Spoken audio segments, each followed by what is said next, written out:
Governor Ben Ayade of Cross River State wept as he decried the delisting of the state as an oil-producing state, canvassing that the Petroleum Industry Bill (PIB) must address the issue. Ayade, who betrayed emotion while receiving the National Assembly Joint Committee on Petroleum Industry Bill, which was on a tour of the country for stakeholders' inputs, urged the National Assembly to handle related issues to the bill with circumspection to avoid contentions that could likely thwart the ultimate passage of the bill into law. Addressing the committee members led by its chairman, Senator Sabo Mohammed Nakuda, during a courtesy call at the Governor's Lodge, Calabar, Governor Ayade said owing to its delicate and controversial nature, the details of the PIB remains a subject for further analytical dissection. He said, in spite of the haste with which we want to drive the PIB, we must exercise ecclesiastical caution to ensure that the PIB bill does not throw up other developments that will bring about other contentions and continuous struggle, the governor admonished. Ayade specifically frowned at the attempt of the bill to focus more on oil-bearing communities, with scant regard to communities that suffer the direct impact of exploration activities. He said, while we make haste, we must show caution as the people of Cross River State have a very strong feeling that the PIB bill must address their unique concern. The PIB bill focuses so much on producing communities without emphasizing on the adversely impacted communities. We are the most impacted because all the oils within the Akpami field find their way into Cross River State, he added. Right here, where you sit directly behind my house here, is the Calabar River, which empties into the Atlantic Ocean directly from the Akpami wells.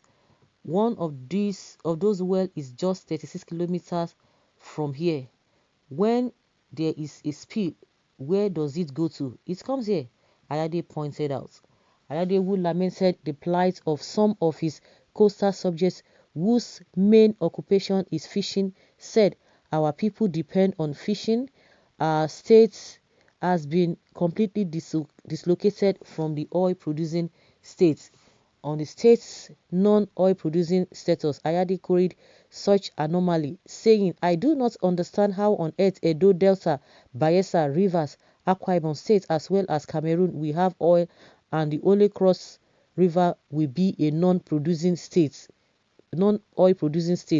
As a professor of the science and one who had worked in the oil industry before coming into politics, there is no science, no spiritualism, no magic that can explain this except politics. According to the governor, the PIB must address that. You cannot, even in law and even biblically, take from a brother who has so much to give to a brother who has little, but to take from a brother who has nothing to give to a brother who has more is a political issue that the National Assembly and indeed the PIB must cure. A good example is how Cross River State gets less than 2 billion naira allocation in a month, while a sister state will be dealing with 13 billion.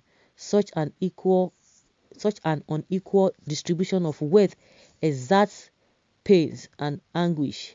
It is unnatural, and that is the essence the National Assembly for an egalitarian distribution of resources. This nation can only become one when there is fairness, equity, and justice. That is all we seek, and that is all we crave as a state, he submitted. Weeping while reeling out more of the litany of woes wrought on the state, occasioned by a series of injustices by the federal government, Ayade said, as a state, we feel pained. I have been in the same downstream committee.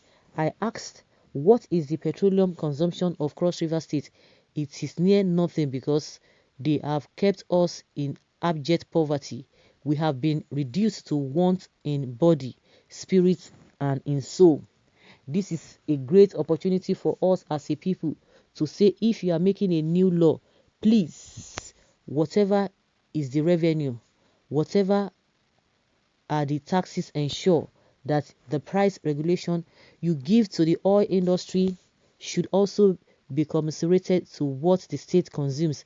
If I don't consume as much diesel and you are giving a waiver or discount, let that discount, its applicability to Cross River, be relative to the consumption, he entreated. According to him, it is unfair for Cross River to suffer losses in oil wells, a loss which was meant to be temporary because the political solution that engineered that was intended to last for 10 years and subject to review. That review had not been done. Ayade disclosed that in spite of the delisting of Cross River from the oil-bearing state, the state still boasts of huge hydrocarbon deposits. So as PIB comes before me, and I know that in Bias and in Biase and Odukpani local government area of Cross River State, we have huge inland deposits of crude. I have done this analysis and have sent the report since 2016 to the president and asked for a discretionary right for the exploration and exploitation of our hydrocarbon deposits. I have not received a correspondence to date, he said. Other finds, according to the governor, is a huge deposit of gas in Ugoja as is sharing boundary with Ebonyi. This I have also reported to with geolocations and issued as a report. How does PIB address this? So why not review the marginal feeds allocation process to fast-track the process of extracting the hydrocarbon reserves to take advantage of it and diversify the economy before it becomes old-fashioned. So I agree with the need for us to show some speed in passing the PIB, but I feel that the people of Cross River State have been treated unfairly. Where is the moral conscience of this country? A state with a population of 4.2 million people gets a little over a billion naira, while another state with about the same demography gets 14 to 16 billion naira monthly, he queried. In spite of the huge investments in the water sector by the government and internal organizations, water scarcity has grown to become a perennial nightmare for the residents. Okay. This man is talking about inequality, this and that, crying as this. I think it pains you when it comes to that level. So guys, I wouldn't want to say much. Let's hear your opinion concerning all that the governor has said